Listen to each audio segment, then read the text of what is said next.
trayectoria que me merece el mayor respeto. Sin embargo, el domingo en el diario El Comercio, en la página 8, ha dedicado toda la página 8 a desarrollar el tema de las alianzas del APRA con los sectores de la derecha, bajo el título que la militancia aprista ha vivido engañada 100 años pensando que el APRA era un partido o un movimiento de izquierda, cuando ha tenido siempre cercanía a la derecha. Y hace suya las afirmaciones o insinuaciones de Aldo Mariatti, que en su microprograma Yo Cavier había manifestado hace unos días que había revisado la información reservada que el presidente Trump ha permitido que sea revelada para conocimiento de la opinión pública nacional o internacional respecto al papel que cumplió la CIA en especial en la campaña electoral de 1962. Entonces, sobre el dicho de Aldo Mariatti, el señor Vivas ha desarrollado una columna de opinión que tiene imprecisiones, hace afirmaciones inexactas, y creo que sería de interés general explicar al país y a nuestros oyentes qué fue lo que pasó en el proceso electoral de 1962. Claro, donde ahí indica que el CIA había financiado la campaña del Partido Aprista Peruano, doctor. Se insinúa de que la CIA y el Departamento de Estado y el gobierno del presidente Kennedy, hay que recordar que el presidente Kennedy asumió el gobierno en enero del 61 y fue asesinado en noviembre del 63. Hay que explicar que la campaña electoral del año 62 devino a un golpe de Estado presidido por el general Pérez Godoy, y esa elección que ganó Aguirre Torre por más de 15.000 votos, estando muy cerca de alcanzar el tercio nacional, fue impugnada por el candidato Belaúnde de Acción Popular, señalando que había indicios de fraude sin presentar ninguna prueba. Y además hay que precisar que los militares habían expresado su veto al candidato Aguirre Torre, manifestando que los institutos armados, en caso que ganara la presidencia el señor Aguirre Torre, candidato del APRA, los institutos armados no reconocerían a Aguirre Torre como presidente de la República. Y ante ese veto militar, que fue hecho de conocimiento público al presidente Prado, y el presidente Prado se reunió con Aguirre Torre en un acto lleno de simbolismo y de historia ante sus militantes y dirigentes, en el año 62, el 4 de julio, pronunció un discurso memorable que ha pasado a la historia como el discurso del veto, 4 de julio de 1962. ¿Y qué manifestó Aguirre Torre?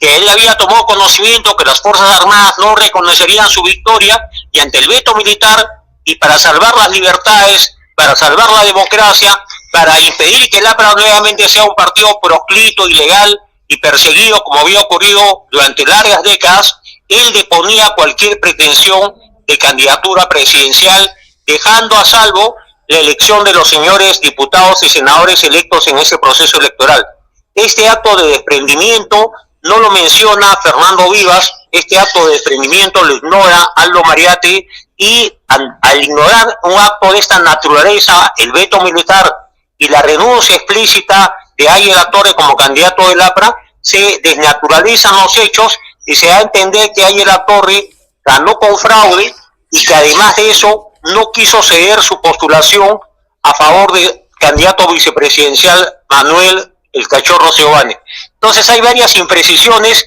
y más aún se insinúa sin ninguna prueba fehaciente, ni siquiera indiciaria, de que la CIA habría financiado la campaña presidencial de Aguirre Torre, cuando no existe ninguna prueba, ningún dicho. Y si uno lee los documentos que han sido revelados por las últimas semanas el Departamento de Estado de los Estados Unidos, no hay ningún señalamiento. Ellos hacen un análisis estratégico político de la realidad nacional y señalan las debilidades o fortalezas de cada uno de los candidatos, y señalan que el APRA es un movimiento de gran raigambre social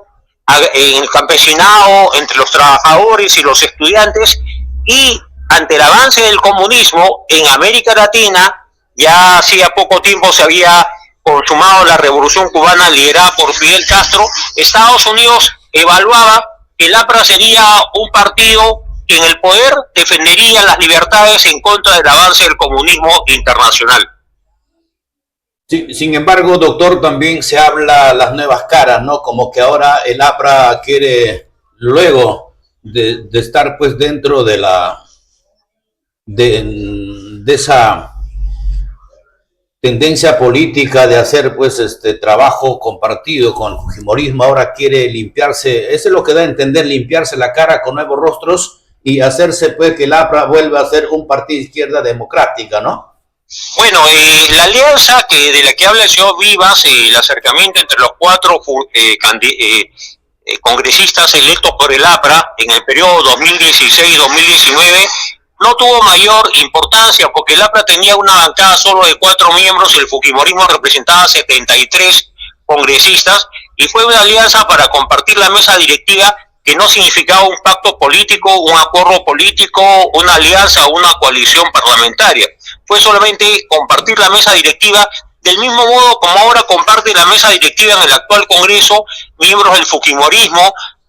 del partido Alianza para el Progreso de Acuña y el mismo señor Cerrón, hermano de Vladimir, que es miembro de Perú Libre. Entonces es muy frecuente que las mesas directivas no estén en manos de un solo partido. Y lo que ocurrió en el periodo 2016-19 fue compartir la mesa a través de la tercera vicepresidencia. Pero yo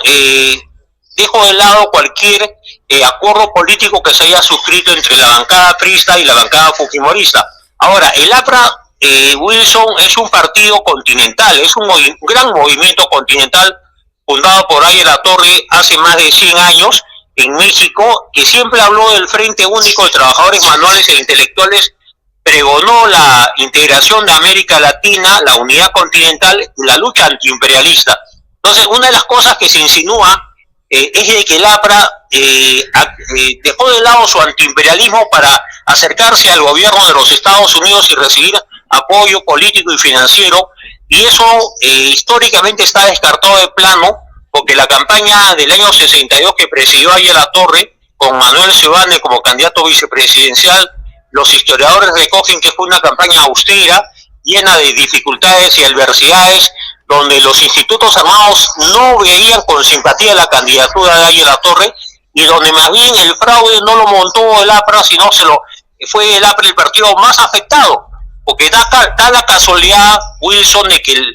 la Constitución del año 33 exigía que el candidato presidencial que tenga más de un tercio, o al menos un tercio del voto nacional, sería ungido presidente de la República. Y Aya La Torre estuvo muy cerca, le faltaron solo 400 votos, tuvo 32.98% del voto nacional para lograr ese famoso tercio, no lo consiguió, y entonces vino la opción de que el Congreso, en funciones, cuando se instale, iba a elegir presidente de la República entre los 3 candidatos presidenciales más votados, que eran Aya La Torre, el señor Fernando Belaúnde y el señor Manuel Odría. Esto no se consumó porque el golpe militar se produjo el 18 de julio, días antes de que se instale el nuevo gobierno y justo el día que se iba a iniciar las juntas preparatorias en el Congreso en esa fecha. El golpe se consuma, Fernando Belaúnde aplaude el golpe, Acción Popular